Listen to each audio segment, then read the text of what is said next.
Listen, man, we got the chosen one right now, man. It's a good friend of mine, Tyron Woodley, is here with us. Tyron, the chosen one, Woodley, Big Horse.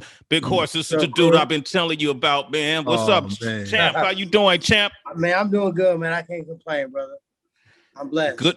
Man, meet Big Horse. I don't know if y'all met before. Let me meet you, big dog. Hey, salute to you, champ. Salute to you.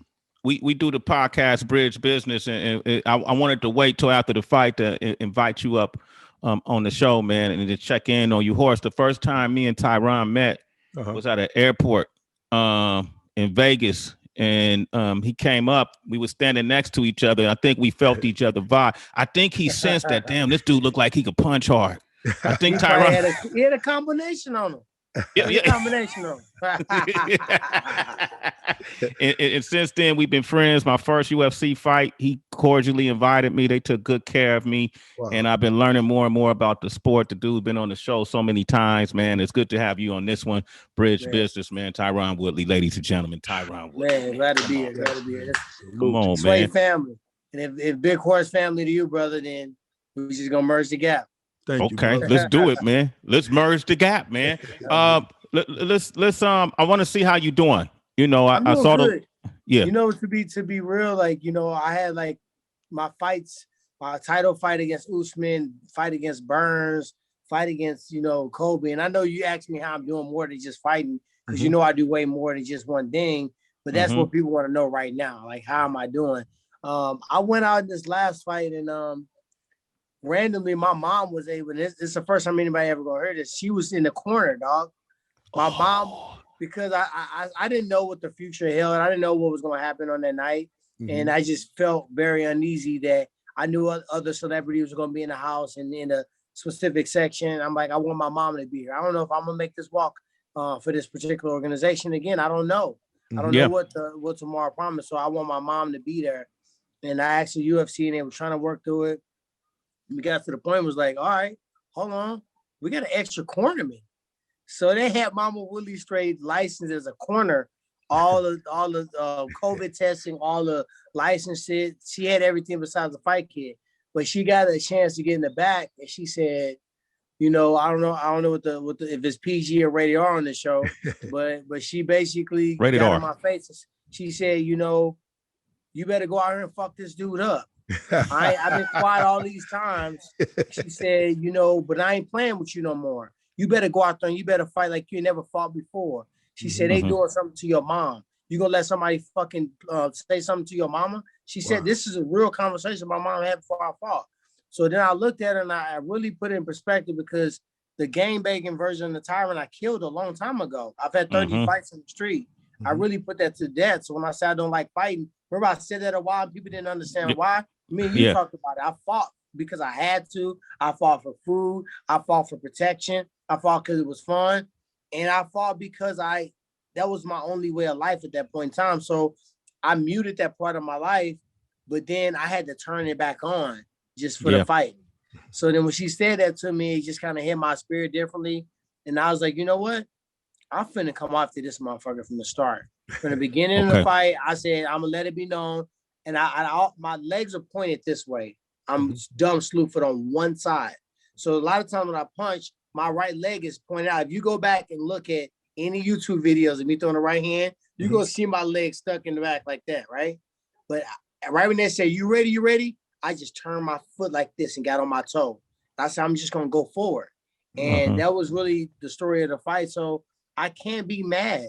I can't be hurt. I can't be upset with myself, because I was out there and I was alive and I was going after him, and everybody know I'm still dangerous. I'm still that motherfucker, and I'm coming after you, and I ain't lost shit. In the other fights, you couldn't really tell if I wanted it anymore. You couldn't tell if I was there. You couldn't tell if this made sense for me to keep doing. But in this fight, he snuck a punch on the inside, but I was going for it. You know what I mean? Yeah. And I know I had him hurt, and I was trying to get him out of there. So I'm above ground. People are dying. Pandemic is killing the fucking whole society. You know, our brother's dying in the street, and I'm living and I'm fighting. And I'm not hurt. My mind's still clear. You know what I mean? Like I'm blessed, to be real. You're blessed. You know, it's and that deserves acknowledgement right there. That even that perspective on it, because according to the reports, you walked out of there with over $500,000. I don't know if that's true or not. I don't count that as a loss. Huh? I don't see how that's a loss. But I did a lot though. You know what I mean? I did a lot in the sport, and people don't recognize that I should make more than that. But yeah, unfortunately, you have to. So many things that got to work well for you. You gotta be able to be marketable. You gotta look a certain type of way. You gotta fight a certain type of way. You gotta consistently win against the top guys. You gotta be matched up with an equal opposite that's gonna promote this fight, and people gotta give a fuck about it to watch it. Yeah. I did that really on just skill and really on beating the top. I never had the Nick Diaz, the Nate Diaz, the GSP fight, the Bisping fight, the Conor McGregor, the Jorge Masvidal. I never had the big build-up fight that generate the pay-per-view to even show. Like even when I was fighting Kobe, they cut the whole press conference. Yeah, Kobe. When did we ever see that happen? When it's real beef there. So. Well, let me ask you this then, man. First of all, I appreciate you being honest. And honestly, man, seeing you go out in that first round, and really take it to him and move forward, that's the chosen one I've been looking for the past 3 or 4 fights. Even when I came and saw Usman, we talked about that. We talked about that fight, and you felt like, you was in a dream sequence. And every time you told your body to do something, it didn't necessarily do it. Even Covington, I was like, damn, man, where's my homie at? But seeing those first few seconds, man, that I think that spark that had the whole game fired up. Like, yo, the chosen one is back. He is back. Like me, like it's funny because what I got clipped with is my number one punch. So I hit him, I rocked him, I hit him, I rocked him again. I saw him trying to fake like he was all together, and I saw his eyes get a little glazy, and I saw his legs a little bit out of order. You know what I mean? It was a little out of order tag on his legs. So I said, let me get on him. So I hear in my periphery, I hear somebody, overhand right, right? So I'm like, oh, shit. They waiting on the overhand right. So if you look at it, I didn't just start swinging crazy. I go jab, jab. Now I go uppercut. At the very moment I open up my body to go here, he comes inside with my punch. Yeah. The overhand right. Had I stuck to what I was originally going to do and jab, jab, and overhand right, his punch would have came and went through here. And I probably would have landed and knocked him out. But I made a choice. And at the end of the day, I still respect that choice because it was me evolving. It was me showing I was throwing more combinations. My punching output was higher. I was more aggressive. You know what I mean? And even when I got clipped and got hit right here, that knocked your whole equilibrium off, right? And even at that point, I remember going against the cage, stopping, both hands down, grabbing the fence, and I just said, I hit him. It was so ghetto. It was it didn't have no technique, but it's just like, motherfucker, I'm not finna let this, like, you have to kill me here. You know what I mean? We about to fight. And I think it's good for people to see I still got dog in me. You know what I mean? Coming to this, it's interesting because a lot of folks were wondering because of your contract, that the contract is officially over with UFC. Yeah. It's funny because I never mentioned a contract, and it's the only way the contract could be, people would know about my contract is the UFC would have to leak that out. Yeah. Because it's confidential information. I'm not going to share it. I never shared it with any reporter. So for it to come up, mean the UFC would have had to make mention of it. So for me, I really, to be honest, what I mentally had game plan for right now is the same thing. Win or lose, I'm really in the same exact position. And that sounds crazy. Yeah, I left some money in the octagon. Let's be real. You know what I mean? We're not boxers. We should be played it flat, in my opinion. When you train and you ready, I don't look at the show money and the win money. I look at the whole picture. I'm planning on winning this motherfucker. I train to win it. My coaches train to win it. We all sacrifice to win it. But unlike boxing, we may go out for $10 to get our full 20. We got to win. So you don't get a $40 fight. You get a $30 fight because there's only going to be one win. And you even win if it's a draw or no contest. Nobody gets a win bonus, and you fans get to watch it again. And it's already promoted for you because they had anticipation. So that's what they call it. They got a show called the something in the agony, right? Because one person's gonna be super pumped up, they're gonna move forward, they're gonna advance. One person's gonna be shattered and broke down because our fights are like a Super Bowl every fight. We don't get 100 baseball games.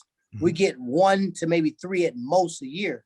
So you got a weight of 100 games on one. 60 basketball games in one match. You know what I mean? Yeah. Or fucking God knows how many football games was 15, 20 if you make it to the playoff and Super Bowl, right? Yeah. If you make it. So all that's in one competition for us. And we still got to do the PR. We still got to be accessible to the fans more than any other sport. We still got to talk a little shit. And we got to show up and we got to be able to sprint for 15 to 25 minutes without breathing deep, without fainting. And we want to see you get beat up, me get beat up, you get beat up, me bleed, you get cut. It looked like it's over with for you, and fucking all of a sudden you came back. You don't want to see a Mayweather fight in MMA. You don't want to see a grappling fight. You don't want to see one person dominating. You want to see a back and forth war. So now we got to be matched up and put in to fight these guys that are going to give us that kind of fight, which is not great for our brain, not great for our longevity of our life. And then we get paid, what? 50% if to show up, 50% if you win. And we're both on the same deal. We got to change it a little bit. Got to change it, man. Yeah, but you just know what? Just a little bit. But in the UFC though, it's like even if you take a loss, you don't lose your celebrity. Like, you know, you still, it's the fact that you went into that. You used to. It depends on who you are. I didn't this time because the barbershop in the hood was able to stand up and say, my dog might have lost, but that motherfucker came out to fight tonight. We've been waiting. We'd rather see him go out like that and fighting than just to stand there and exist and allow. I allowed 3 dudes to beat me. They should have never beat me. Is this your first submission? I watched it happen. Is this your first? This was your first tap out though, right? Your first submission when you tapped out. Yeah, I mean, to be honest, I don't even remember the motherfucking choke being applied. I just remember hearing my coach saying, "You know how to get out there," and I was like, "All right, cool." So I was supposed to grab my own leg, which gives me just enough space. So when you lock that choke in, it's called a dart choke. It's one of the choke that he's known to do, and I'm known to do that choke too. So I know how to defend it. So what you do is you grab your own leg like this, and it gives you just enough space. It's still uncomfortable. You're still gonna be getting choked. My ass grabbed his leg. I was on a space cookie. I grabbed his leg, and then when he rolled me to the side, I touched the cage to try to catch my balance, which means for that small second, I let his leg go. The leg I was never supposed to have in the first jump. I was supposed to have my own leg. And when I try to go and grab my leg, I'm smashed up against the cage. So I was like, oh shit, I'm finna go. Oh shit. And I was thinking this in the fight, like, oh, I'm like, hold on, dog. Am I finna go out, my nigga? I'm like, oh shit. I'm like, I can't have this dude have on his highlight reel me going limp noodle. So I was like, let me try to get out. And it was like, you got to make a choice that second, like 1 or 2 more seconds. I might have been just waking up and like, fuck. You know you at when they ask you where you at, what day is it? You know who you fighting? I'm like, man, if you ask me these fucking questions, I lost. I know everything. You know everything, man. Hey, my head cool, but my heart broke. It's a hurt business, you know. It's a hurt business that you win. I think most of the time it's not strength that wins it. Is it technique more than strength? Because I know a couple of punches. It's mindset, man. Like I won this past weekend. I didn't win the fight, but I conquered a big giant. You know, I had chains on my hands, and they shouldn't have been there. Nobody in the division should have made me want to take a step back.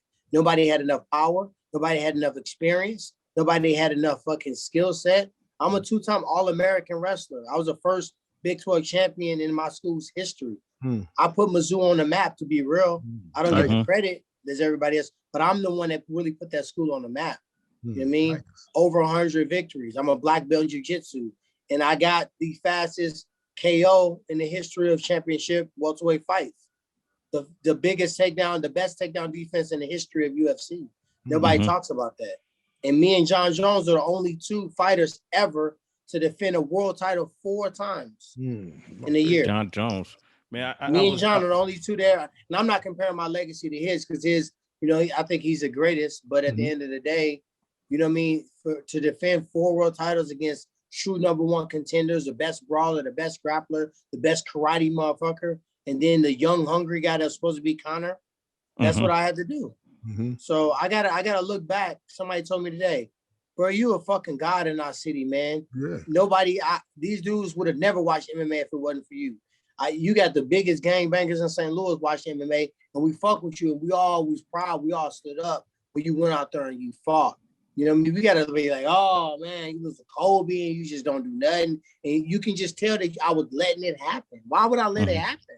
But why you think that is though? Man. Yeah, but what so you conquered the demon, but what was it that put that demon on you? Folks will say, well, is he getting older? It maybe his reflexes. No, I was never older because I look faster and stronger now. Yeah, I did in the last 3 fights, and I'm older now than I was in any fight before. It's basic math. It took place prior, right? So I think it was, to be real and to be honest, I just feel it's karma. I feel you can't be living a life and out here like a motherfucking superstar and going to these clubs and doing all this bullshit that takes away from your life. I invested so much energy in the lifestyle because I feel like I never got to enjoy myself. All these other fighters can do X, Y, and Z, and they still winning. They still getting the most money. The most unprofessional motherfuckers in our sport get paid the most. The ones that's throwing fucking monster bottles, busting windows out, DWIs, failing drug tests, not coming to press conferences, flicking off the crowd, smoking weed right there. According to the society, the worst, the Michael Bispings, the Nick Diaz, the Conor McGregors, the Ronda Rouseys, the people that aren't shaking their hands, you know what I mean? Flicking they make off the most. The rule benders are making the most money. You got guys that are breaking records. Demetrius Johnson making less money than freaking the female champions. Wow, Tyron Woodley is here, man. You always been open though about your feelings and your relationship with Dana White, the UFC. I just know I could have maneuvered it differently. I could have, looking back financially, I think I'm gonna make more money outside of the UFC than I ever made in there. Just because my mind is not a box, it's not trapped. And I'm an artist and I do too many forms of art. And there's no way when you do God's gift and you out there shedding light that something won't prosper. Nobody can contain you and blackball you from being a star. When you have the light, you got the light. And everybody around it can notice it. So I'm not going to separate the music from the TV, from the acting, from the producing, from the behind the scenes, from the TV show, from the low budget movie to the big budget movie with a smaller role, to the lead role of could be, you never know. You know what I mean? And one weekend I was training for a fight, Cutthroat City, right? We were number one on Netflix. In a training camp, hopped to a flight to go to Floyd Mayweather party, jumped to American Top 10 to go train while I'm looking at a wall, and I'm on the wall, the biggest UFC ever, Madison Square Garden, UFC 205, when I beat Robbie for the belt. Like, I ain't finna sit here and let y'all make me so. God's been good to me, like for real. Like I see it, and the blessing is just getting the revelation. No matter when it came, that was my biggest, most valuable moment. More than any money, more than any millions I made fighting in the UFC. But this past weekend, my dog Willie was real with me. He said, "You the greatest," and you worrying about what people think. He said, "You putting your attention into the wrong stuff. Put your attention all into this fighting until you done and watch what happens. You gonna tell me God can't flip this around in 6 months? You the great, you the chosen one. They hate it that you really are. It ain't just a nickname. You really are." But you know why you the chosen one too? Because only a few motherfuckers would jump in that cage, period. I don't give a fuck. I'm not jumping in that motherfucking cage. I ain't scared enough. Let me tell you something. The walk is scarier than the cage. The who? The walk? Come make that walk. You know they're about to lock the door. You can't get out. It's only a couple of rules that separate you from really getting hurt and being able to fight again. And you walk and you got to think about it. And you got to get vast. You got so many different areas to stop and turn around. When they first start you, when you getting Vaseline, the dude checking your hands, you get your mouth guard, you got your cup, you turn, you make a right, and you look and you walking up some stairs. You see that motherfucker in there. Cameras in there. I still got to walk through there. When they lock the door, I still got to stay in there. Ain't nobody going to do that. And you know what's the real shit about it? They won't make that walk. That make the walk. My problem A is lot of people haven't had a regular fight in their life.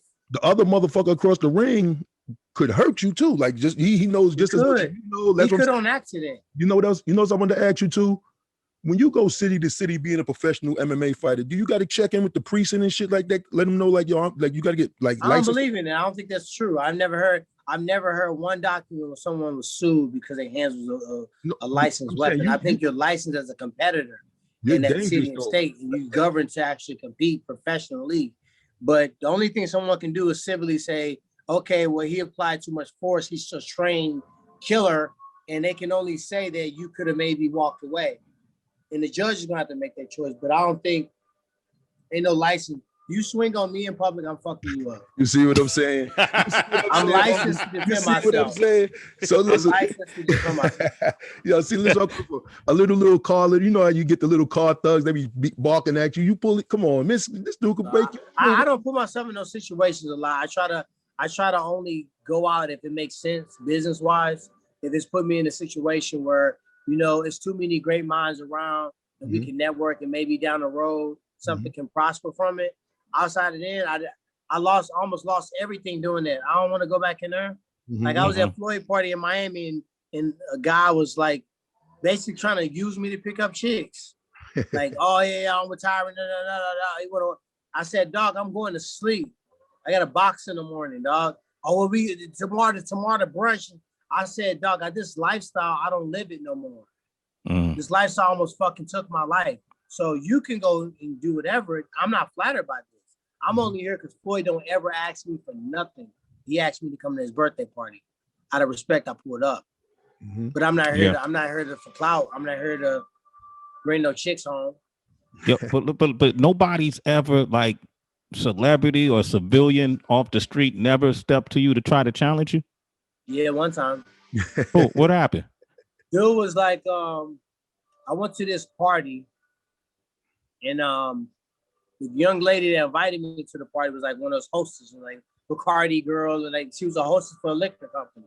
So I was already one of the, one of the token brothers there, the Lake of the Ozarks in St. Louis, which you saw this past spring. They was tripping on TMZ for being ignorant. So that's how it is there. They just go out there and they go crazy, right? So this dude decides to go up my homie's girl's blouse, get a handful of some, some name belongs to him. So I grabbed his wrist. I'm like, dog, this my dude, girl, man. You're not finna just sit here and just disrespect her like that, right? So then he's like, who are you, man? She likes it. Look, she likes it, right? I was like, dude, you about to get beat up. So then he was like, oh, I'm a UFC. No, he said, I'm a UFC fighter. You don't want to fight me. I'm a UFC fighter. Da, da, da. And I said, number one, you're not a UFC fighter. Okay, let's start there. Two, you embarrassing yourself. You're embarrassing all your dogs with you. And you about to get hurt in a way you ain't never really been hurt before. So he was like, man, we can go outside, we can fight, and we can do whatever. I don't want to. It's supposed to be. He started talking himself out of it, right? he was like, it's supposed to be bros before hoes, but man, we can fight. But I don't want to fight. But if you want to fight, we can fight. So lo and behold, as it slowed down, he just kind of started talking himself out of it. But outside of that, at first he was like trying to reach the face of the ultimate in St. Louis. You grab a dude's face, you smack him, spit, or call him a bitch, you can get shot. He was going towards the face. I said, brother, you will die in here. With my bare hands, will I kill you? Wow. So at that point, I think I got his attention. You got his attention. Wow. Yeah, but I try to move. I try to get away from that because it's hard. At the end of the day, like, what is it gonna do for me? Yeah. Like, I don't see a basketball player in the club and do like, man, I'll shoot threes on you right now. And he said, all right, let's go outside. And he's like, no, that's like with me. I think I can probably whoop your ass. Do I gotta prove it? No, because I don't get paid for it. You don't walk around like that. Like, yo, nobody better not fuck with me today. You don't walk around with that. I walk around like that just because it's my attitude and it's my persona, and it's basically demanding the respect. So if somebody sees that and they see that I'm already showing you that I'm going to demand respect on today. If you come up to the plate on that note after that, you want to try to hurt me more than just a fight. Now I gotta flip the switch on what we're about to do. Let me ask you this, man. You said, first of all, Man, I don't understand how you could be comfortable as a fighter. I'm just speaking in general, not specifically to you, but to you too, with your mother in the corner, and you know, you know what I mean. Your kids are watching. She didn't actually walk out though. She was in the back though. And she I was in the like, back. Mom, she was talking like she was like, punch him in his damn neck, chest, and stomp his feet. I said, Mom, no, we already got a game plan. Yo, was your mom at the fight, the Usman fight? Yeah, she was there. I remember because we were sitting in the same area. Yeah, I believe. Yeah, I believe that. And when your kids see you, I understand that it's a win because what you walked away was a learnable lesson in the defeat and in the progress that you made in the fight. But how do you explain that to your kids? What do you say to your kids? You know what's funny is all my kids are different. Now I don't raise any of them the same. My oldest son is about to be 18. He's closer to a man, so he's almost like my dog. He don't give me much stuff. You know what I mean? He do his thing by himself. 4.0 GPA. All the Ivy Leagues are looking at him for football, and he's turning up. He's doing his thing. I couldn't be prouder. So we had a real conversation before the fight, and we talked about spirituality and reading the Bible together as a family and finding the church and getting our life together. You know, and girls trying to come after him like, you're old enough to get your dick hard, dog, but you also old enough to be a dad and get AIDS. Don't try to make me a granddaddy this young. So we have real conversations. My daughter told me, when she's 6 years old, Daddy, just keep on punching and just keep on kicking. Just keep punching and keep kicking, right? And then I come back from the fight, I'm like, damn, there was some opportunities for me to kick him. And I didn't. My 6-year-old daughter, she said, how did you do, Dad? Did you win or did you lose? I said, babe, I fought real hard and I did lose. Though I was throwing punches and I got a little too hyped up. And she said, did you kick? I said, no. And she said, like I told you to kick, right? So I explained it to them how they receive it. My other one, my son is 10, he wants me to retire because he want me at home a lot. He don't recognize that when the fighting slows down, it's going to be another form of art that's going to take its place. That's going to get that amount of attention. But in his mind, it gets me closer to home. So it's like, so Dad, are you still fighting? I said, yeah, I'm still fighting. I ain't gonna just stop because I lost a couple. I didn't retire like 5 dudes. You know what I mean? I can't just walk away because I, you know what I mean, had a bad day and I was like, oh, okay, I was just asking. So. Hey, does your mom always tell you before your fights fuck them up? No, that was the first time. And she told him, yo, he did something to your mother. And you'd be like, man, he was a little too pumped up. If you'd have brought it down, dialed in. But I don't think I was too pumped up. I think it was just enough. And maybe it was a missing piece because I used to fight like that no matter what. Nobody had to say nothing. It was just because you said go that activated that. Nothing else had to take place. You didn't have to land a punch. You didn't have to like do something illegal. Like when you said go, it clicked in. You know what I mean? And it just felt good to be alive again. It felt good to go out there and see something and just say, if I get it, fine. If I don't care. I'm still going. You know what I mean? In the UFC, like in the divisions, is there any motherfuckers that be ducking each other? Is that a lot going on behind the scenes, ducking? Everybody want to say, because if you do this and watch this model, when you compare what I tell you to anybody who's made a lot of money and be successful in the UFC, they're all going to fit it. You got to fight like a dog, win, lose, or draw. You got to look like both guys could have been out at any moment. You either came through and won or you lost, but you gave it your all, right? You got to talk shit for sure. And on top of all of that, when you're winning, you have to say, I'll fight anybody and anywhere, anytime. I don't care who it is, right? Yeah. If you do those 3 things, you have a long career in the UFC. That don't mean you really mean it. You know what I mean? Times Connor's been offered to fight me. Lots. George St. Pierre's been offered to fight me. The Diaz brothers been flown in to talk about fighting me. Bisping's been talked about. None of them. They all were offered to fight officially, formally, flown in, sat down in meetings with Lorenzo Fertitta and Dana White. They all said no. Connor said no. I remember Connor said no. Yes, he said no. George said no. Bisping said no. Both did. Actually, Nate said yes one time, but they wouldn't pay him what he asked for. Man, I remember seeing a clip of you and Connor backstage behind at a fight one time, and y'all both was like at the concessions, and he walked by and he made it seem like he was like you was scared of him. Tried that bullshit. So what he did was, I didn't know he was mad. He had did some bullshit the day before with a little Willa DeVille fur jacket on, act like he was going, like the "Don't Hold Me Back." Nobody can really hold a grown man back in real life. Am I right? You're gonna tell me a trained killer, Dana White, can stop you from really getting to this dude? You can never stop me. If I want to get to you, I can't see one security guard that the UFC has hired in my 20 or whatever fights I had that they would be able to stop me from getting to a motherfucker if I wanted to, right? So he was doing the whole "Don't Hold Me Back," but as he was doing that, his jacket opened up and his tag on his Gucci fur was still in there. So I videotaped it. People picked up the videotape. Now he mad at me for something he did. You don't want to show up in there. You don't want to show up late. You don't want to have the tag on your jacket. So now in my mind, I didn't even think about it. We joke on each other all the time. It's part of life. I would have thought it was funny if it was me. Mm-hmm. So he mad about that, but I don't know. So I walk by and I say, "What's up?" And he don't say nothing. I go, "I said, what's up?" He's like, "What's up?"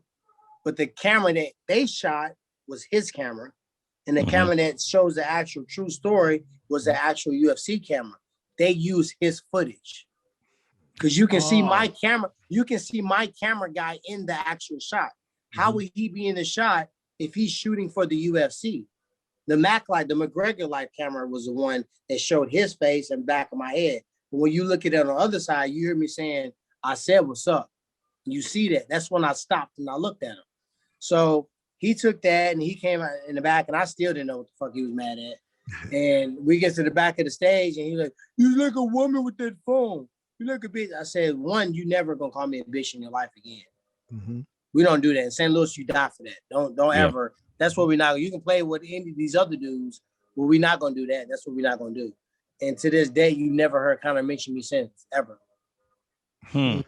Wow, never. Man, I'm loving this conversation. Yeah, I mean, it's real shit though. Yeah, man. Then the last time you heard Connor say something about me since then? I haven't heard anything. Wrong either. Let me ask you this: we were talking about John Jones, and everybody's anticipating his next fight, right? Yeah. I mean, I sport so.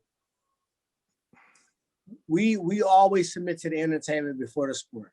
The sport says Stipe Miocic deserves a rematch because he beat this guy and he's quote unquote the best champion ever in the history of being a champion, and they're 1-1 now. The sport said that the Nate Diaz fight, though it never supposed to happen, it was always a replacement fight of the fight that didn't take place, which was Junior Dos Anjos for the title, right? That fight was replaced by Nate's fight. Nate won, Conor won. That trilogy should have happened. Yeah. Right? The fight with Dustin Poirier versus Conor McGregor, the two, in my opinion, two remaining biggest stars since Khabib decided he's completely done. That's the title fight. Everything else is a number one contendership fight. But the entertainment aspect, or this person wants too much money, let me show your ass, we'll let these motherfuckers fight for the title for a 16th of that. We in control. I bet the politics behind the UFC, man. I don't know if anybody's talked about it quite extensive as you have. Like I learned so much about the inner workings. What's your relationship with Dana White now? We were cool. I really didn't speak to him much. I just took a step back because I found that telling the truth only made me seem to be complaining and entitled. So then why do I need to explain the truth when the real ones know the truth? So then I just reshifted my focus from trying to prove everybody wrong to just proving myself, my coaches and my loved ones and my family and my kids, proving them right. And when I did that, I just didn't have a lot of time to go back and forth. If somebody says something negative about me, like I always use this example. If you tell me I'm purple, I fucking laugh at you. There's no difference between saying I'm scared and I'm purple if the truth of the matter is I'm not scared. There's no difference between saying I'm a shitty fighter if I know I got 5 world titles and I'm one of the best that's ever fucking fought, ever, in any way. I'm going to laugh at that. So when people say shit that's not true, one, I don't feed them. I don't live with them. I don't take care of them. They're not adding to my life. They're not coaching me. They're not sacrificing for me. So why do I give a fuck? I just quit caring. So sometimes that comes from a negative statement that can come from above. I really didn't care. I didn't fight to argue it. I just fought differently. I went out there and I started doing outside art that made people have to notice me in a different light. You know what I mean? And that's what I started doing. Being a champion, you think when you had the belts back then, you would have did the business a little different when you was the champion, as far as the deals, as far as your next fights after that, you know, as far as being a champion? Yeah, I would have did the business differently, but I would have gotten the same fights. I may have gotten paid a little bit more just because when you seem like you'll, help out or do a favor or take a fight last minute or be okay with a opponent switch, they're more likely to, negotiate higher with you on a dollar. So I think the thing that I needed to recognize earlier that I think it was too late to recognize towards the end is that I don't own a UFC. I can't make them fucking match me with anybody. I can't make them promote me a certain way. I can't tell them what they should do when they own this motherfucker with 600 fighters. And every single thing may not be a conspiracy theory. Every single series of events may not be them trying to set me up or cause me to fall. And I could have thought about that differently, and I think it would have made it negotiations a little differently with me. It'd been a little easier, and it was cringy for everybody. Every time we got ready to do a deal, Dana and Shelby and Hunter and everybody was like, "Oh, here we go again." Every fucking fight, you know what I mean? It was that battle, and it was really a miscommunication. We all wanted the same thing. I wanted to be treated fair. They were willing to treat me fair. They wanted me to fight more often. Well, I wanted to fight more often. You know what I mean? So in reality, we found out towards the end that we really just never had a problem. I was just a professional. I'm a business guy. I'm gonna ask questions. I'm supposed to be able to. And you're a thinking man. You're highly intelligent. You're worldly, you're highly intelligent, and you can't just tolerate something if you think it's inequities in it. And so you spoke up. Especially when you know it's inequities in it. I'm not gonna allow myself. Yeah, I may have sat down and I may have sat on the shelf. I may have missed a couple gigs here. I may have got taken off television for some things that I said. But at the end of the day, nobody can ever say the industry can afford me. Nobody can ever say I kissed a pinky ring. Nobody can ever say I didn't stand up for what I believe or I filter myself because of what people would think. You can never say that about me. That's one thing that anytime you look back at my career, you're always going to be able to say I was solid. When I seen Tyron in the casino, when I seen him at the fucking Sirius, when I seen him in the grocery store, when I seen him in the studio, when I seen him walking out to the fight, when I seen him with his kids, when I seen him with his mom, he the same dude. You know what I mean? I don't have to flip a switch. Sometimes you lit enough where your life is living worship. It's showing God, it's showing off on God every single day. And you don't have to like, oh, look. Now I'm willing to do that. You're talking about WWE. WWE. If you're talking about is that an option? Is that an option? It sounds like you're giving us some insight. I feel like you're giving us is that a breaking news story? I'm a thinking man. You know what I mean? This fight didn't come up on me by surprise. So, Okay. Hey, you know what I like to think of? You know what I like to say also? You're not the average fighter. You went to college. Yeah. Right? You went to college. You went to Missouri. A lot of UFC fighters, I don't think in boxers ever went to college. I think they, was in the gym half of their life, more than half of their life and stuff like that. When you went to college and stuff like that, now you came back to the streets and, guys looking at you. Did you start something in Missouri? Did other kids want to become like you, like far as UFC fighters, because they saw what you was going through? We made it popping to be smart. Like me and a group of my friends, we made fun of people that was dumb, dog. You dumb. You hella dumb, man. You couldn't even get this right. Look, all you had to do was this. Like, we stopped allowing people to even try to make fun of us for being smart. Because I'm like, you gonna work for me, dog. You think you making fun. Like, let me get this straight. You making fun of me because I'm making good grades so I can make money. You dumb. You the one that. So then everybody wanted to try to be smart. So we did that at my school. So I never really had that peer pressure to try to hide my intellect and that would take away my street credit. And quite frankly, most people wanted me out when I was growing up and I was gangbanging. That's why I said in the interview, I said, I got trust issue. I grew up gangbanging. My head on the swivel. I live in the murder capital of the country. St. Louis is the most murderous city in all the United States. I got to look around. I don't trust people very often.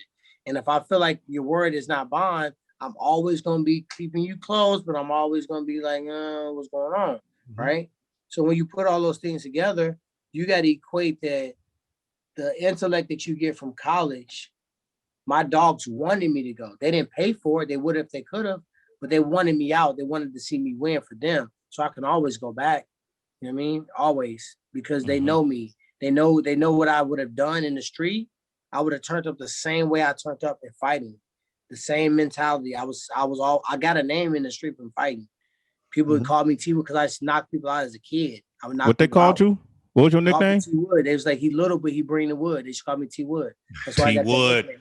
T-Wood, baby, the chosen one. I used to hit people real hard in football. I used to knock helmets off, and I never lost a street fight. Everybody want to fight me. I'm like, all right, you can fight me, but I'm gonna fuck you up. And I was little though. I was tiny, but I would black out in street fights. Hey, and, was it wrestling in high school that got you like a scholarship to go to college? Yeah, I thought wrestling was WWE, and I literally guys like, come on wrestling practice. I said, all right, should I come to practice? And I went to practice looking for the ring and stuff. So I get there and it's like bats and I ain't had no shoes. I had some chucks. So like I go to this little practice and shit. And he's like, hey man, we got a tournament tomorrow. You should come to the tournament. So now like I feel like he kind of challenging me. So like I'm like, all right, should I come? So I come to the tournament the next day. I had one practice of wrestling, right?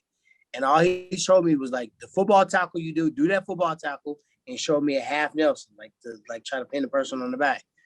So I wrestled his first match and I grabbed this kid and I slammed him. And he had his mouth open when I slammed him and he bit the tip of his tongue off. It was blood everywhere. His tongue was on the mat. And I'm like, I'm going to jail. My family broke. We can't pay for his, doctor bill. But all the kids was freaked out. They was scared of me because I slammed this kid so hard. He was bleeding his tongue. He was going crazy, blood everywhere. But I like that fear. I'm like, these motherfuckers scared of me. Right? So then I started walking around like that. And I won that tournament. Then I won the next week. And I just kept wrestling in tournaments because people knew me from that and they were scared of me. So then I kind of I fell into wrestling. But then you're right, I did use it to get a scholarship into high school, won a state title there. I was All-American twice in high school, scholar athlete. I was going to University of Nebraska originally, and the coach was forced to resign. So with 2 weeks of school started, I committed to University of Missouri, and I went there and we made history. Yeah, man. Hey, that's an interesting concept, the fear, like something about the fear. Appealed to you. Is it something about inflicting pain? I was never really paying because I never really punched anybody as hard as I could in my life. I was always just good with seeing the punch and going through the punch. Like I'll see the chin, I'm like, I can get there quick. And I would just have a way to relax my body. And I would get there so fast before you even know it, I'm already twisting my hand on your face. So for me, I think the dudes that had the most juice, the dope dealers, the people that everybody knew, oh man, he can fight. Like I always like when people say, no, that motherfucker, he can fight. Like to have that, to have people talk about you like that, I think I just love the rush of having that. And the dudes that had the most juice, that did the most dirt, they always got their reputation. So I think that's what that was about. But I never really just said, all right, let me hurt this person, let me break his arm, or let me knock him out, let me knock his tooth out of his mouth. Like it just happens. Yeah, but you make a living going in the ring, knocking people out, knocking their tooth out the mouth. It's more of a bullseye. It's more of a bullseye, or like running. You running through track, you pop the tape. That's what I think about it as. I don't think about it as trying to hurt him. I want to just get there faster. I want to stop everything he do and then get on my shit. When I'm at my best, when you see me fighting, I'm popping. I'm on all cylinders. Defense. That's what I'm thinking. That's when I'm the mastery of it. Outside of that, I'm not like, oh, let me kill this, let me hurt him, kick his leg, break it. Is this gonna break his leg? And then this right gonna come here. I don't think of that. Hey, you used to watch wrestling back in the days. Who was one of your favorite wrestlers back in the days you used to watch? Man, the Hulk. The Hulk. I'm an 80s baby, so yeah. Hulk Hogan. Andre the was- Giant Hogan? and all that. Yeah. Pat Patterson. Well, I'll go deeper than that. Pat Patterson, Jimmy Fly Snooker. You know what I like about the WWE is you can do it for a long time. Mm-hmm. So man, are you going to the WWE? I feel like you're making this announcement right here on Bridge shout out to Business. my dog Triple A. What's up, Triple H? Okay, here it is. Hey, here it is. You got it first right here. He ain't said it, but Tyron Woodley headed to where? The WWE, man. Come on, man. Come on, man. Congratulations, T. Yes, Let's get it, man. Are you excited? Hey, you're good. Hey, you're a journalist at the end of the day. Come on, man. I'm excited for you, bro, because the money's gonna be crazy there, right? You know.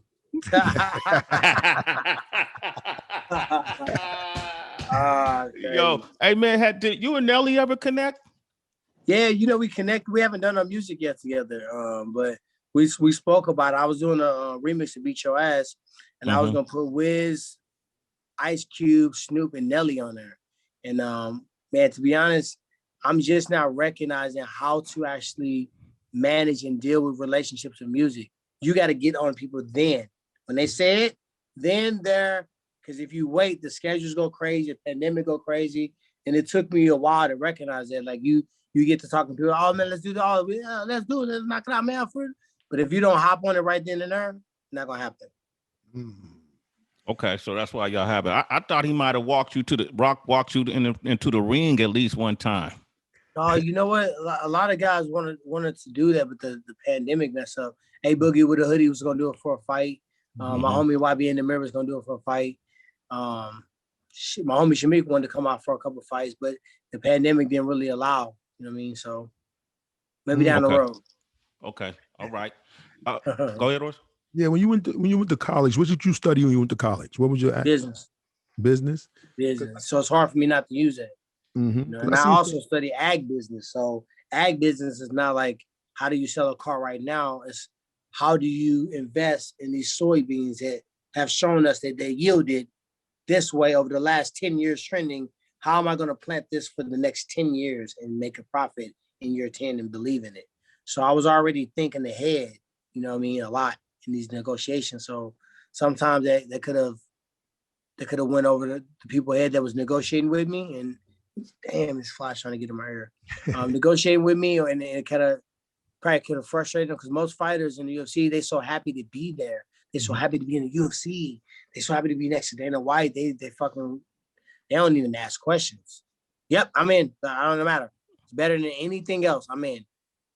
Mm-hmm. That's like the NBA to a basketball player, though. You know, that's the NBA to a basketball player. Once you there, I mean, that's the top of the food chain right there. You know, you know, most fighters, you know, how hard is it to get in the UFC? It used to be a lot harder. Guys used to have to win 10 fights on their own and hope to be seen and hope to be, you know, being basically scouted out by the UFC. And then it became the Ultimate Fighter show. Then it became, you know, after so many seasons of Ultimate Fighter show and years of UFC, you now have guys that have been champions now, or camps that have produced champions, a Militich camp, AKA, an American Top Team, a Greg Jackson, a Team Quest. Now that coach may be able to say, hey, I got an up-and-coming guy. Remember, I told you that, you know what I mean, Chael Sonnen was going to be one. You know what I mean? I was right about him. Trust me on this one as well. Or I got John Jones on my staff. You know what I mean? He's going to fight. If you don't get my other guy in, then John won't fight this fight. So it's kind of leverage. What you thought about Mayweather and McGregor fighting? What did you think about that when you thought this guy was going to boxing? What did you think about that when you first saw that? I mean, Mayweather was more of a boxer than anything in fighting, I think. And I wasn't expecting him to win as many rounds. I mean, Mayweather actually looked okay, but at the end of the day, let's not be confused that means he won. He still lost. No matter if you look okay for 12 rounds, and then at the last 10 seconds, he got knocked out. You still got to count as an L. So I thought Floyd may have been playing with his food a little bit too long, and then finally came back out. But I did like to see when he took him out, it wasn't pretty. It was kind of messy. It was kind of fun for me as a spectator to watch Floyd just say fuck and just start swinging a little, you know what I mean, a little crazy, a little wild. I think they stopped it too soon, though. I felt like they could have. You wanted to see some more. Hey, remember I did that? I called him that fuck boy on the show. Yeah. Hey, man, that's right. When you talk about the Lou, man, I'd be remiss if I didn't mention, Ferguson and his, 7-8 years later, so what happened with the civil unrest. Michael Brown had his life taken away, and all these different things were happening. And right now we in the midst of this trial with Derek Chauvin, the man who put his knee on George Floyd's neck, and I'm curious to what is the National Guard in Minneapolis? Yeah. Then he's getting off. You feel like he's gonna get off? I'm telling you, I was there in Ferguson. If the National Guard is there, they're not there because everybody's gonna be so mad he got justice was served. They're there to police and then maybe apply martial law. And then maybe, sometimes they'll actually watch and sit there and watch the whole riots and things burn down. They won't move. They just let them tear it up. And then at the end, when they want to, then they'll apply force. So the National Guard is there and armored trucks are there and Humvees are there and people are already boarding up and posting up. It's already, no judge is just now figuring out on the day of what his choice is. He knows what his choice is and he knows the ramifications of each choice. If he says, okay, I think there's enough evidence to say this was negligent and he deserves to serve a criminal charge because it is, why would he need the National Guard? Well, that's going to be the jury is going to decide his fate. They got to prove beyond a reasonable doubt. But it was shocking to me. Well, not even shocking, man. I'm not even surprised the condition of this country. I'm curious to what's changed. I'm confident that they have the verdict right now. You're confident. What's changed in Ferguson since 2014? What progress has been made or not? To be honest, when I actually looked at this video on got the key to Ferguson a while ago, and I did the Christmas lights and talked to some kids, and it was kind of dope because I grew up there, and to kind of get the key to the city was refreshing. But I seen a lot of law enforcement, I seen a lot of families, a lot of people come together, and I think it brought a sense of unity. It was something that we knew was going on. It just unfortunately got unveiled that way, which was really shitty. But at the end of the day, I did feel like a sense of unity kind of happened. Some of those stores are still boarded up and it says United We Stand or has something positive and somebody spray paint over it. So that's what I see. Whether the money has been put in to increase the cameras or the protocol or different methods to, try to, neutralize the situation or more training. Like, I feel like a lot of the law enforcement should be training like combat, like martial arts and Brazilian jiu-jitsu and different holds and locks and restraints, because the more disciplined you are and the more skills you are, the less likely you are to apply force. Most people that apply force are scared and intimidated. And being scared and intimidated of a black man, young man in the street comes from fear.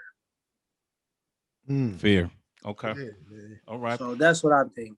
So I don't think that the money's been poured into that direction, but I do think the unity and then just the curtain is up, the rug is lifted. People see what the fuck was underneath there the whole time.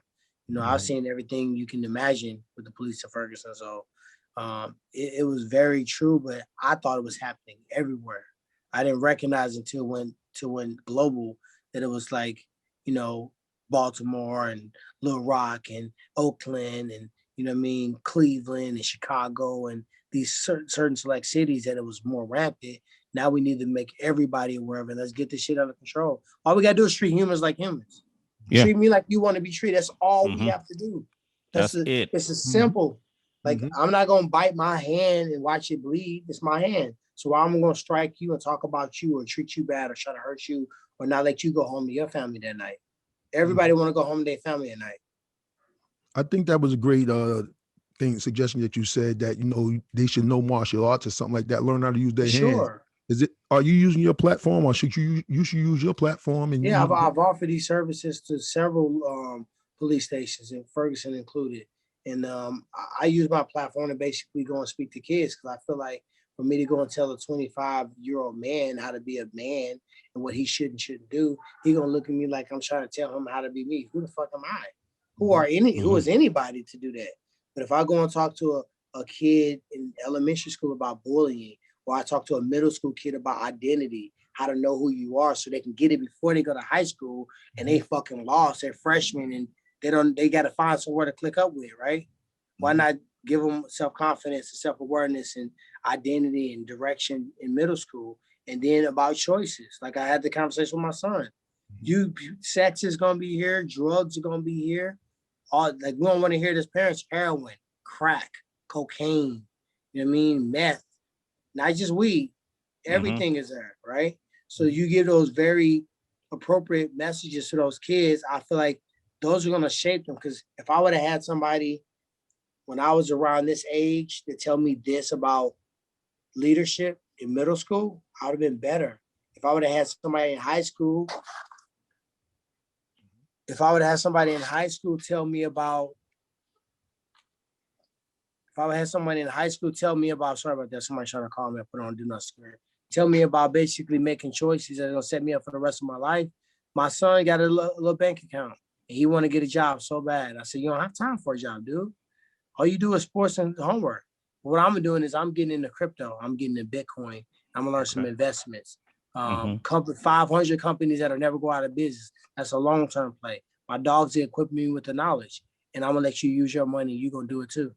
And then you can do your resale stuff on the side, and then you can sell all my shit, selling my dad's shit. An extension to your own company at 17 years old, where you sell all the red carpet stuff I can't wear again because we petty and I can't wear it, right? I can't wear no Dolce & Gabbana suit, fucking with silver stars and blue on. You already seen me in it. I got you only can wear it once, bro. You only can wear it once. One time. So now let's do this. Let's sell it.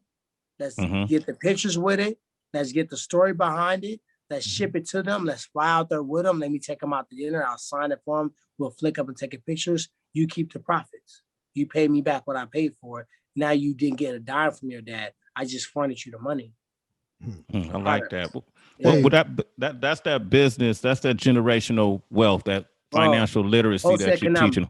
Yeah. Say that again. Post-economic.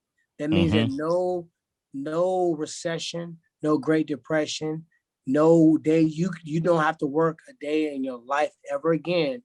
And for the rest of your life and for the rest of everybody with your blood in your veins life, they will be set on residual passive income. That's becoming post-economic. That's my goal. Not the business, not a billionaire. Post-economic means you got too many passive SAG movie ass cap pay-per-view investments, 401k stocks, mutual funds. It's impossible. Nothing can happen when you have to work another day. Would you let any of your kids fight? Like they want my oldest son, I think he might want to. He can punch. I don't want to press him. I want him to focus on one or two things now. But he punched hard enough and he picks up stuff too quick to not do well if he wanted to do it. He punched stupid hard. Oh, you felt his punch? Son. Yeah. No, he punched. He sparred me a couple of times. I want to see if he can. He's not scared to get hit either. That's the scary part. When somebody learn quick, they agile. He had great footwork. Like people will say that he's comparable to London Fletcher when he played football. He got a motor. He got great footwork, and he a dog. And he's way faster than with his body type. He's a little bigger than me, maybe like 220, legs huge, body big, and he a goer. So fighting wise, I think he'll do real well.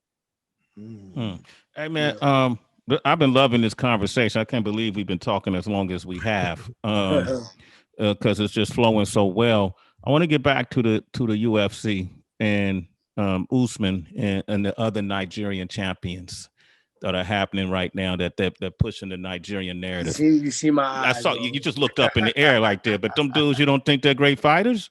They're great fighters. They're great fighters. I mean, what you want to hear? You want to hear what? Let me do it both ways. It's great for African American athletes to be represented. It's not new. I was an African American athlete. So was DC. So was John Jones. So was Rashad Evans. So was Demetrius Johnson. So was so many others before then. And I find that each country or each state or each superstar got their own solo individual respect and love and promotion. Conor got himself in Ireland. Dustin Poirier got himself in Louisiana. Max Holloway got him in Hawaii. But the African athletes, they got one country. Africa got thrown together in a bundle, and it was Francis Ngannou, and it was Sadiq Yusuf, and it was Stylebender, and it was Kamaru Usman. Before recently, it became convenient to be so African. Usman was Marty from Nebraska. And what? Yes. Musi, look back when he wrestled at University of Nebraska Kearney, his name was Marty. He went as Marty. He never was so super black. Same thing with Stylebender. Stylebender was from the UK. He's more of a Brit than he's anything. But at the end of the day, when it became convenient and they can go back to Africa and show all these different things, I'm not trying to take away their culture because they are African, but I'm 40% African. I'm 80s. My 23andMe said I'm 87% African. 40% of that's from Nigeria. Why can't I be the Nigerian nightmare?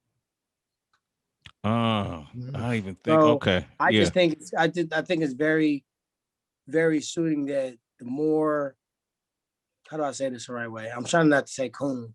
The more you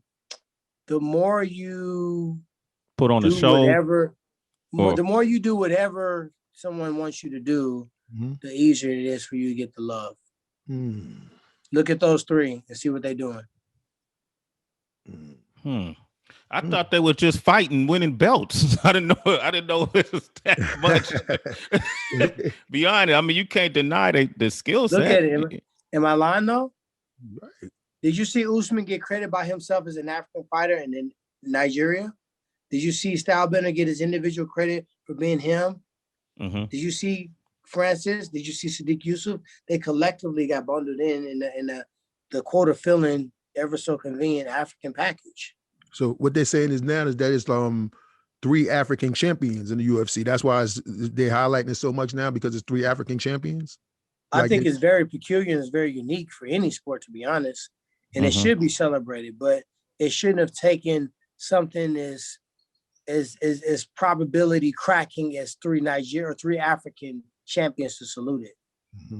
This was our first year in 2 or 3 years that we did anything for African American History Month in the UFC. And I bitched him a fit many years back to back. We did it 3 or 4 years ago, actually 2016 or 15, we did it. One time on February 28th, me, Phil Davis, Karen Bryan, we did it on the last day of the month. And then up until this year, 3 or 4 years later, we didn't do anything. Okay, man. Tyron Woodley, ladies and gentlemen. Tyron Woodley, man. Those are all facts, so y'all can look them up. No. You know what? I suggest your fans and every other fan and all the people that love social media. Let's get back to the old school when we did research ourselves. Yeah. If you don't trust what I said to be true, look it up. Because we so quickly say yes and we requote and regurgitate word for word verbatim lines as law without doing no research. Marty, huh? Marty? You said Marty, horse. He said Marty. And that doesn't diminish what he did, man. He's a great champion. I would never hate on him. Yeah. He came out and he executed a great game plan. He was focused. Even if I wasn't, he was. So he maintained focus. He get a lot of scrutiny. Like a lot of people, you know what I mean? They're not just jumping off the wall to going by Usman fight kit. But at the end of the day, he still found a way to win. So he's still a champ. Out of all out of the people that you didn't win against, was he probably the most efficient fighter that got victory with you? The one that I just fought was probably the toughest fight on paper. He didn't have the biggest ranking because he was quiet and he was respectable. So he sat behind Usman. He sat behind Gilbert when he really was a better fighter. He was the one on the Ultimate Fighter show, the Black Zillions versus American Top Team. He fought the most fights on that show. Usman won the last 2 because his style matched up better with the kid that he was going to fight, the Hassan kid. So he was a better fight matchup for him. So he technically won the show, I guess. But it was team versus team. Luque fought a lot of fights. He was durable. So he was always on my radar. His ability to punch and brawl in the paint. You know what I mean? His finish ability, he was losing a lot of fights. 8 seconds left. He found a way to get a knockout or found a way to get a finish. 90% finishes in his fights. So he just, his nickname is a silent assassin. and it don't suit you well in our sport to be silent. Okay. The volume got to be on 10 everywhere. Hey, man, he's giving so much game right now, man. Yo, come on, Tyron, man, that's what we do. Nah, I ain't mad at you. Hey, man, in your opinion, who's your top 5 UFC fighters? You know how we do top 5 rappers. Who's your top 5 UFC fighters? Number 1 of all time, I got to say, is John Jones. Number 2 of all time, I would say, Anderson Silva. He made it look so easily for so long and never really got the credibility until he started getting towards the end of that.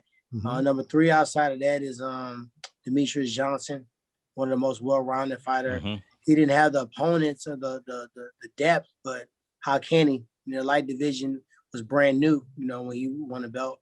Fourth fighter after that, I would say Dominique Cruz. He's an underrated GOAT. He's one of the most beautiful minds in the sport, the way he thinks about the sport, the way he carries himself. And, he found a way to beat the athletic fighter, and he had to be honest and open with himself. I'm not athletic. And he told me the game on how he broke it down and how he created this style. And to me, that was the most game I ever got from any fighter. And lastly, I would have to say,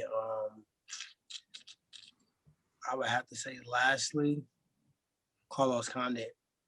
Okay. Always ever so consistent. My favorite fighter personally, but never saw him have a bad fight. Even in defeat, he gave the same effort every time. And for me personally, I had issues with sometimes mentally not giving everything that was in me, and sometimes giving this portion, sometimes giving that portion. But I only had 1 or 2 fights that I feel like you saw everything go out in that fight. So I admired him for that. Khabib, you wouldn't put him in there? I like Khabib, but for me, I just feel like it's also your schedule. Khabib never ran into a guy like me in his prime. He never ran into a guy like Chandler in his prime. He never ran into a guy that could equally wrestle him and also outstrike him. And I feel like he focused all his energy on fighting, and it showed. And I feel like you can see that in athletes like him and Cael Sanderson and Floyd Mayweather and people that never lost. They obsessively poured every drop of every thought into the fighting. And I think he did that, and I really admire him for that more than actually his fight style. Okay. You want to jump in, Horse? Yeah, not getting into detail. When you got your first big bag, like you got your first big bag from UFC, what was the first thing you brought? First thing I bought, my first big bag, UFC 205, Conor McGregor versus Eddie Alvarez. We broke the record for pay-per-view. We broke the record for the gate. Still to date, the largest gate ever in the history of Madison Square Garden. Bigger than Jay-Z, bigger than Beyonce, bigger than Ali, bigger than the Beatles. Nobody's ever did a better gate than then. At that point in time, I started getting wires to my account that looked like bomb codes. I never seen nothing like that ever. Larger than my purse was my wire transfers for my pay-per-view. And I bought my house in cash. I bought my mom's house in cash. I bought like 7 cars, not all for myself. And it wasn't all like Maseratis and Bentleys and Teslas and McLarens, but like my stepson's dad, I bought him a car. My nanny, I bought her a car. My mom, I bought her a car. My ex-wife at the time, I bought her a huge SUV. I bought myself an Audi. So I was basically trying to make sure people that was around me that needed something, I tried to lift them up too with me. And then I just remember being a kid, being evicted from my crib. So like I never want that shit to happen again. So I said I want to buy my house in cash so that can never happen to me. You bought your stepson's dad a car? What's this, a blended family? Appreciate it. So ungrateful too. Nobody ever, that's a lesson I learned, that none of them appreciated it. Well, what do you mean? He was driving a 1996 Sebring with no heat. And I wanted to make sure that my stepson wasn't in there burning up and hot in this hot, humid Missouri's fucking summertime. So I said, God told me to bless him with the car. And then I did it. Well, you say didn't appreciate. He didn't say thank you. It was no reciprocity. He said thank you, but actions is louder than words. It was some times where he could have been a little bit more solid, and he could have stood as a man on some issues that I knew that he knew wasn't right. And he kind of just took the option to stand back. And for me, I feel like when men get an opportunity to show how much they a man are. So many times we worried about if a woman treats us like a man or the dude called me out, I'm gonna call me a bitch. But when you get a chance to show you a man and you don't, I take issue with that. All right. Hey man, I just want to say thank you, man. This conversation, bro, this is powerful, man. Hey, come on, we do this every time, brother. We do this every time. Absolutely, man. And so it's I'd like to continue this, man, because you ill at commentating. So it's gonna be some fights that's gonna happen. We're gonna want you to come back on Bridge Business and give us your commentary. But would you ever consider going in the ring with a boxer? Is that happening too? Uh-oh. Oh my gosh. We got WWE. He got a fight scheduled with a boxer. That's happening. I'll shoot you a text. Okay, shoot me a text. BridgeBizness. BridgeBizness. You heard it here first. What division would you fight in if you fought a boxer? Hypothetically, probably 175-ish, cruiserweight 185-ish, something like that. If you made 168, you could fight Benavidez. You could fight Canelo. I mean, I could make it. It ain't gonna be cute, but for the right bag, I can find a way to knock them extra 2 pounds off. Yo, man, that's crazy. Now, Canelo, I already said I want to fight Canelo. He said he would fight me too. So what we waiting on? His camp told my camp he would fight me, but I never seen nothing happen with it. But not at 168. They probably got to move 175, 170 or something like that. Make it sweet. I mean, I think we should do both. I think we should fight at 168 and then 175. See if there's a difference. I feel like you fighting Canelo, and no offense, but you fighting Canelo in a boxing match, it won't be the disparity we saw in McGregor and Mayweather. No, it won't be that. But it's Canelo, bro. Like, I mean, what do? You roll the dice, right? I always wanted to fight the best MMA dudes because win, lose, or draw, the risk matches the reward. So when I wanted to fight Robbie, I wanted to fight, GSP, I wanted to fight the very, very best. Why would I come over into boxing and not want to fight the best? Or a former best or something? I thought De La Hoya. Did De La Hoya say he want to fight me? De La Hoya said he wanted to come July 3rd. He said he wanted to come back, but are you the guy he fighting? He never named. Is that who he's coming back to? De La Hoya? Wait a minute. Oh my God! Oh, we got it right here. BridgeBizness. Yes. De La Hoya versus Woodley. There you go. Come on, man. We got it, horse. That's funny. You heard it here first on BridgeBizness, man. All right, man. Hey, listen, we'll keep us posted, brother, and congratulations on your everything, your ride with the UFC, and your continuous career. And man, I appreciate your vision, your intelligence, and I love when we talk because this information, all these gems you're dropping. A lot of fighters, a lot of kids who aspire to be like you are going to win from this. They're going to learn from this. I appreciate you, man, as always, brother. Every time, man. Horse, you want to say something? We family, not big horse, so you got to tap in too. Hey, man, I appreciate meeting you, champ, man. This is not going to be the first time. This is the first time, but it's going to be, many meetings, man. I really believe that, this is something we could build, man. And welcome to BridgeBizness, man. You are our first UFC fighter, man. Welcome to BridgeBizness, man. Yeah, man. Hey,